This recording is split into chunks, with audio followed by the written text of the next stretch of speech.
Major, as you noted, Trump's opponents have latched onto this rally violence and their attacks on him. What do you make of that strategy, focusing their fire on Donald Trump's rallies ahead of the major primaries?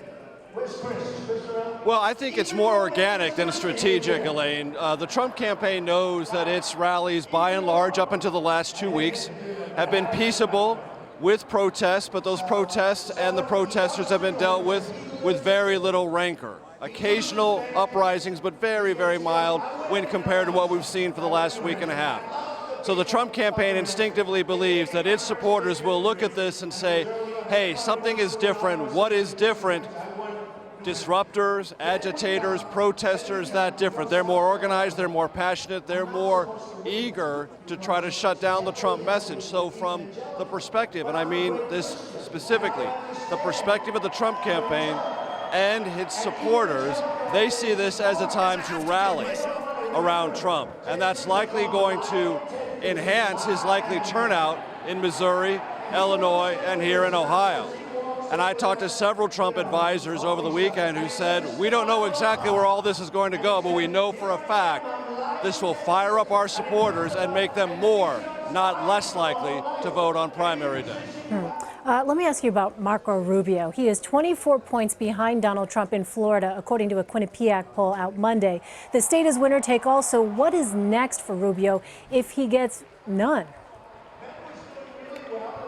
What's next is shutting down his presidential campaign. There is no way you can carry on if you lose your home state and lose it in a landslide. And I don't know if those poll numbers are accurate, but I know the data was showing things getting closer Thursday and Friday. Rubio within 6, 7, 8 points. And then over the weekend, the elevator shaft completely opened up beneath that campaign and he dropped back down to 20 in many, many different surveys. And one thing that pollsters inside campaigns always tell their candidates, and they tell reporters long after the fact, don't disbelieve the data. Believe the data. The data is there for a reason. The data is there to instruct you on where things are and give you choices about what to do. Rubio's choices are extremely limited. Campaign doggedly, maintain your respect, criticize Donald Trump if you must, do your best you can, and exit with dignity and your name, your good name, as close to being intact as possible, but also brace yourself for a likely defeat. Yeah, make or break moment for Marco Rubio. All right, Major, I also want to bring in Sasha Issenberg with Bloomberg Politics. He has an article out Monday on Bloomberg.com titled How to Steal a Nomination from Donald Trump, an insider's guide to what could be the struggle to win a contested convention. He is with us from Miami. And Sasha, what will Tuesday's results tell us about the likelihood of a brokered convention? I think that if Donald Trump wins Ohio and Florida and quite possibly the other 3 states, that we could still have the scenario where he gets over the 1,237 delegates, the majority that you need to win on a first ballot. If he doesn't, then I think we continue to see the prospect of a contested convention as a likely one, that none of these 4 candidates, regardless of how many stay in the race, will be able to get that majority. And that means that, we'll get to a first ballot, nobody will get a majority, and then things sort of open up and all sorts of possibilities come into play. So, Sasha, what are the campaigns doing to try to lay the groundwork for a contested convention? Yeah, it's pretty amazing. I'm here in Florida because there's a primary tomorrow, Major's in Ohio. But the Ted Cruz campaign was looking at Iowa this past Saturday. They're going to be looking at Georgia this weekend because there are conventions in those states. They were county-level conventions in Iowa, congressional district-level conventions coming up in Georgia. And what we're going to see at those is the selection of the actual delegates who will go to the convention in Cleveland. We talk every night after a primary caucus about who won so many delegates, but the actual delegates haven't been chosen. And it's usually a formality because we know who's going to win on the first ballot based on the delegates who are bound from a majority of those states. If we end up in a situation where we get to a second or third ballot, those delegates will become what they call unbound. They'll be able to vote their conscience. And what the Cruz, Rubio, Kasich campaigns are hoping is that they can get people who go to the convention as Trump delegates, but actually don't support Donald Trump. And at the moment that they're free to vote their conscience, will vote for somebody else. Major, let me turn to you. I mean, what are you hearing on the campaign trail about the possibility of a contested convention? Well, everyone looks at it as a mathematical possibility, but not yet a probability. Tomorrow will clarify this question a great deal.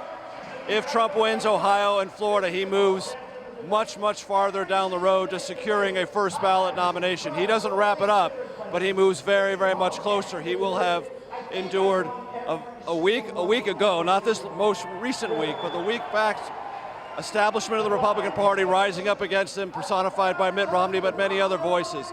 Then another terrible week of protests, violent uprisings, and the like. And if he still wins, that will suggest that he has genuine support, large enough to not only withstand the challenge of formidable challengers like Ted Cruz, like the governor of Ohio in his home state, and Marco Rubio, who's no political slouch either in Florida, beat them all, endure all of this intense scrutiny, criticism, and tumult, and still prevail.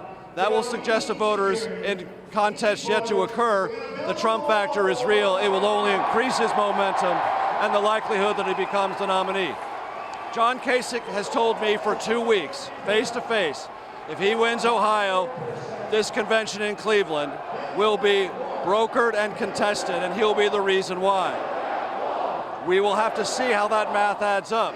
But to Sasha's point, Ted Cruz is not getting out of this race. And if John Kasich wins tomorrow, he's not going to get out of this race. And they're going to look to every convention opportunity, the assignment of delegates, to find a way to peel them off the first time or the second or third time. Everyone will try to be ready for the possibility of a brokered or contested convention. And that's where true political mechanics are going to rule the day. The people who know the rules, who understand the grunt work, who know how to do the grunt work, and who have the people to carry out a strategy. That will tell the tale if, in fact, this gets to Cleveland and we have a Donnybrook on the convention floor. All right, Major Garrett and Sasha Issenberg, thank you so much.